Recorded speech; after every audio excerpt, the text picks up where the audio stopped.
I just heard on the grapevine there that the Taoiseach has made an announcement just to indicate that the restrictions that were to lift on the 22nd of October may not now be lifted and may be extended now.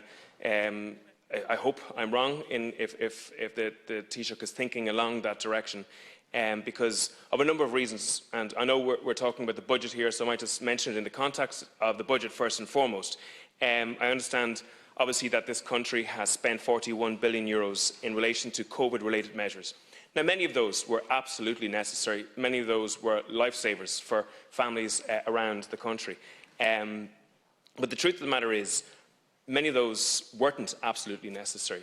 Ireland took a restriction path which was a massive outlier in European terms. No other country restricted as long and as deeply as we did. None.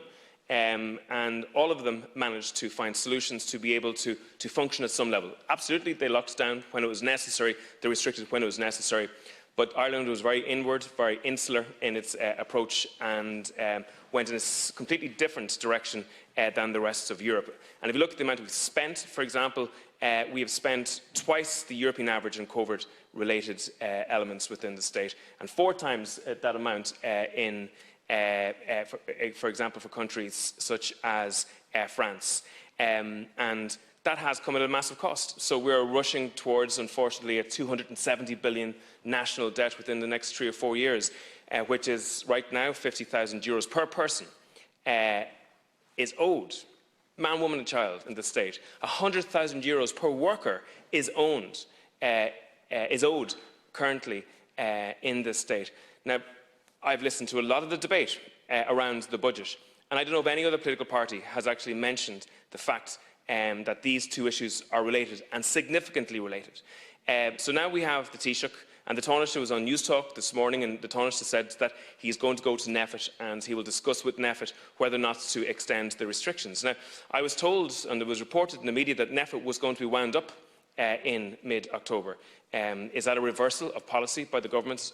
Are they not going to wind NEFIT up? Is it a reversal of policy now that they're not going to proceed with the relaxation of the restrictions? Because there's a major cost to this. First of all, in the likes of my own hospital in Navan, they're closing the A&E, they're closing the ICU. These are the front line of the COVID battles. These are the places that have suffered the most and have saved the most lives during COVID. And yet, at a time when the government is considering extending the restrictions, they're also considering closing the front line of the COVID battle. Now, how anybody can get their head around that dual and polar opposite actions by the government, I don't know. The other aspect to this is, I was onto a hotel today, they are full. The 23rd of October, that hotel is full. And I can bet your bottom dollar that most hospitality will be stuffed to the gills on that particular day, because one, hospitality has been crying out for a relaxation of these rules so that they can function without having to be dependent on e-wiz and pup, etc., and make a proper living. And two, there's a significant section of Irish society, for whatever reason, has decided not to be vaccinated. And these individuals have waited very patiently. Many of them have felt discriminated against. Indeed, they have been discriminated against.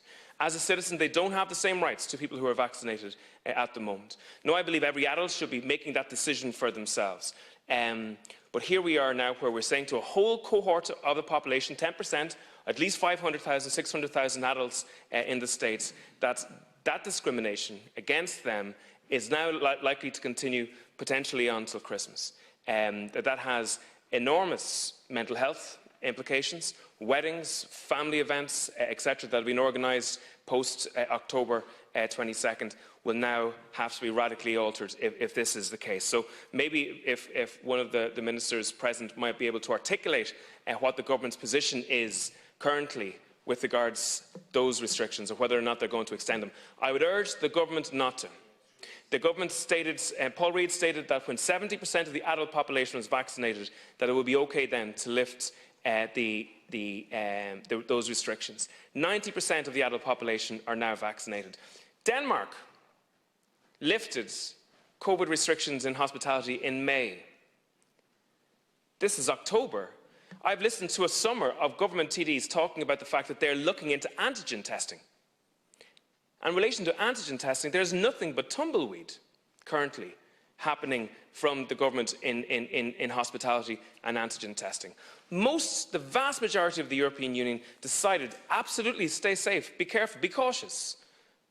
But they decided to introduce a pass that didn't involve the discrimination in relation to the vaccine, that also offered the opportunity for an antigen test. And for good reason too, because antigen tests work out whether or not a person has COVID.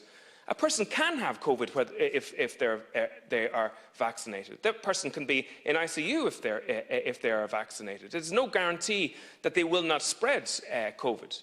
So in actual fact, antigen is a better protector of society and is less discriminative. We are going to head into major costs, both societal and financial, if the government extends this COVID pass in hospitality over the next while. Many of those businesses are basically hanging on. They're in a zombie situation. They are existing because they have the support currently of that funding from the government. And when that funding is pulled, many of them will not exist. And it's indicated that there could be up to 50,000 redundancies that have yet to crystallise in Irish society at the moment. So when we're talking about the budget going forward, I think it's important that we don't ignore the fact that we need to make sure that society can live and that hospitality can move on.